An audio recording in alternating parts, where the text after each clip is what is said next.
বাংলাদেশের অন্তর্বর্তী সরকারের প্রধান উপদেষ্টা ডক্টর মোহাম্মদ ইউনূসকে প্রশংসায় ভাসাচ্ছেন মার্কিন প্রেসিডেন্ট ডোনাল্ড ট্রাম্প।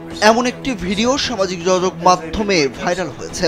ওই ভিডিওতে ট্রাম্পের কণ্ঠে বলতে শোনা যায়, ডক্টর মোহাম্মদ ইউনূস আমার বন্ধু এবং তিনি অত্যন্ত উচ্চ ব্যক্তিত্ব সম্পন্ন লোক।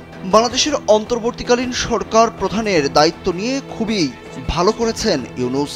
রোববার রাত 11:17 একটি ফেসবুক পেজ থেকে এমন ক্যাপশন দিয়ে দাবি করা হয় ডক্টর ইউনূসের প্রশংসা করেছেন যুক্তরাষ্ট্রের প্রেসিডেন্ট ডোনাল্ড ট্রাম্প। সেই পোস্টটি অন্তর্বর্তী সরকারের আইন উপদেষ্টা আসিফ নজরুল তার ভেরিফাইড ফেসবুক পেজে শেয়ার করেন। পরে অবশ্য তিনি সেটি মুছে ফেলেন।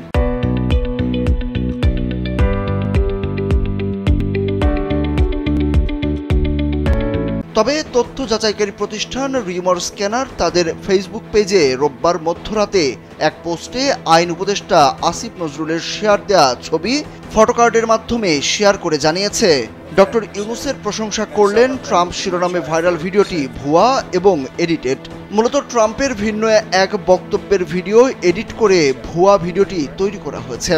ফ্যাক্ট ডিটেক্টর নামে আরেক তথ্য যাচাইকারী প্রতিষ্ঠান তাদের ফেসবুক পেজে জানিয়েছে, মূলত ডক্টর ইউনূস সম্পর্কে এমন কিছুই বলেননি ট্রাম্প। ডক্টর মোহাম্মদ ইউনূসকে উদ্দেশ্য করে মার্কিন প্রেসিডেন্ট ডোনাল্ড ট্রাম্পের এই বক্তব্যটি এআই দিয়ে তৈরি করা।